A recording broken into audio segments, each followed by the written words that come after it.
माना कि खाटू श्याम शीश के दानी हैं। माना कि वो लखदाता सरकार हैं। लेकिन उनकी भक्ति करने वाले कभी निराश नहीं होते, कभी खाली नहीं होते, कभी उदास नहीं होते। बाबा की महिमा की जितनी बखान की जाए उतना ही कम है। एक छोटे में आपको बाबा की एक कहानी सुनाता हूँ। राजस्थान के सीकर जिले में स्थित खाटू श्याम मंदिर आज करोड़ों भक्तों की आस्था का केंद्र है। यहाँ विराजमान खाटू श्याम बाबा, जिन्हें कलयुग का भगवान कहा जाता है। लेकिन क्या आप जानते हैं कि खाटू श्याम बाबा कौन थे? उनकी कहानी महाभारत काल से जुड़ी हुई है। खाटू श्याम बाबा का असली नाम बर्बरिक था। वे महाबली भीम के पौत्र और घटोत्कच के पुत्र थे। बचपन से ही बर्बरिक अत्यंत वीर, पराक्रमी, दयालु थे। उनकी माता का नाम मोरवी था, जिन्होंने उन्हें धर्म और सत्य के मार्ग पर चलने की शिक्षा दी।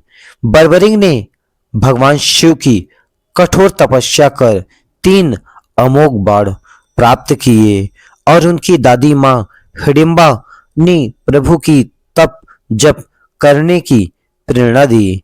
इन 3 बाणों की शक्ति ऐसी थी कि पूरे ब्रह्मांड को नष्ट कर सकती थी। इसलिए उन्हें 3 बाण धारी भी कहा जाता है। जब महाभारत का युद्ध प्रारंभ होने वाला था, तब बर्बरिक ने अपनी माता से युद्ध में जाने की अनुमति मांगी। माता ने एक शर्त रखी, बेटा तुम सदैव हारने वाले पक्ष का साथ दोगे। बर्बरिक ने वचन दिया कि वे हमेशा कमजोर और पराजित पक्ष की सहायता करेंगे। महाभारत का युद्ध कुरुक्षेत्र में शुरू होने वाला था।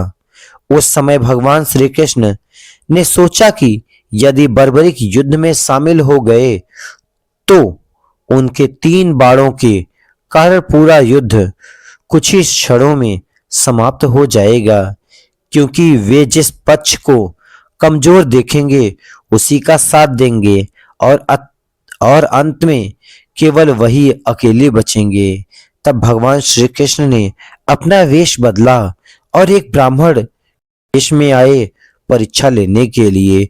बर्बरिक के पास पहुंचते उन्होंने बर्बरिक से उनके बाणों की शक्ति के बारे में पूछा, उनका भेद जाना और बर्बरिक ने विनम्रता से बताया कि एक बाण से वे शत्रुओं को चिन्हित करते हैं और दूसरे बाण से उन्हें नष्ट करते हैं और तीसरे बाण से सभी बाण तरकस में वापस ला लेते हैं। भगवान श्री कृष्ण ने परीक्षा लेने के लिए एक पीपल के वृक्ष के नीचे खड़े होकर कहा कि क्या तुम इन पत्तों को भेज सकते हो? बर्बरिक ने एक ही बाण छोड़ा। वह बाण सभी पत्तों को भेदता हुआ अंत में श्री कृष्ण के पैरों के पास घूमने लगा।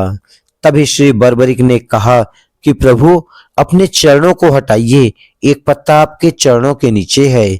श्री कृष्ण ने अपने पैर के नीचे एक पत्ता छिपाया था। बाण उनके पैर के नीचे घूम रहा था, जैसे कह रहा हो प्रभु पत्ता बाहर निकालिए। भगवान श्री कृष्ण मुस्कुराए और बोले, समझ गए बर्बरिक, तुम अतुलित और महान योद्धा हो। तभी भगवान श्री कृष्ण ने बर्बरिक से दान मांगा। उन्होंने कहा, क्या तुम इस ब्राह्मण को दान दे सकते हो? उन्होंने कहा, विप्रवर आप कह के तो देखिए, आप जो मांगेंगे मैं दान कर दूंगा।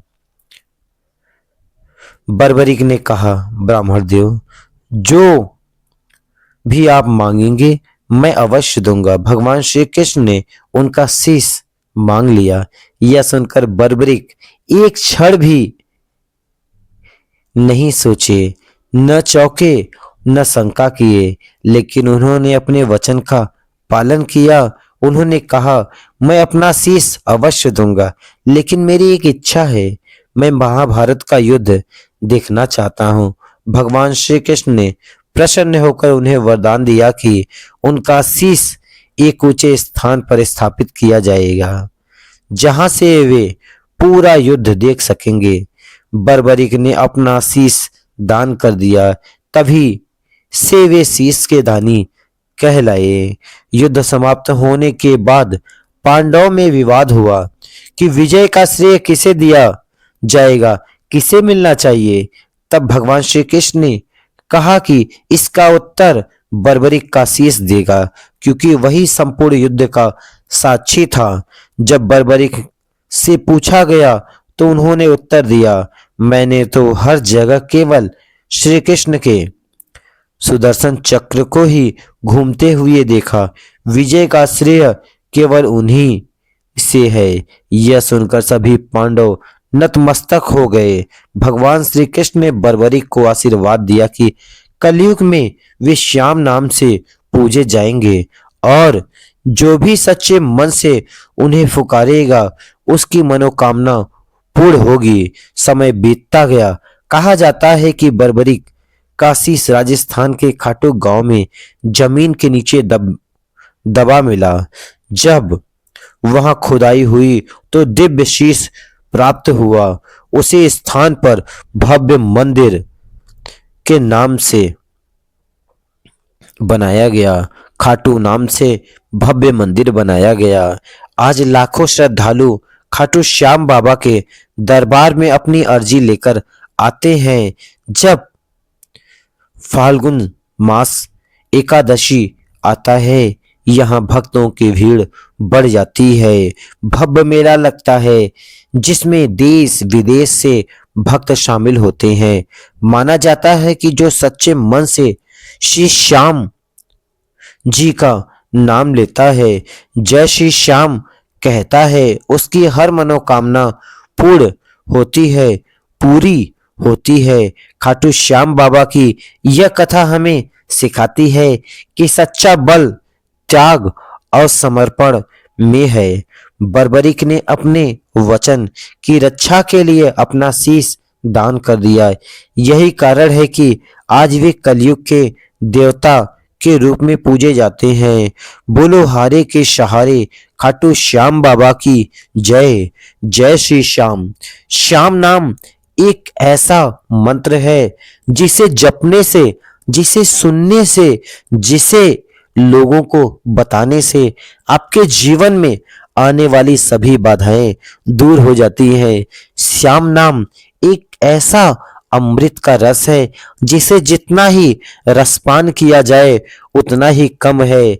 दिल गदगद हो जाता है जब जब कानों में श्याम नाम गूंजता है। जहां भी श्याम नाम सुनाई देता है वहीं जैसे दिल रुक जाता हो, कदम थम जाते हो। मैं भी बाबा श्याम का दीवाना हो गया।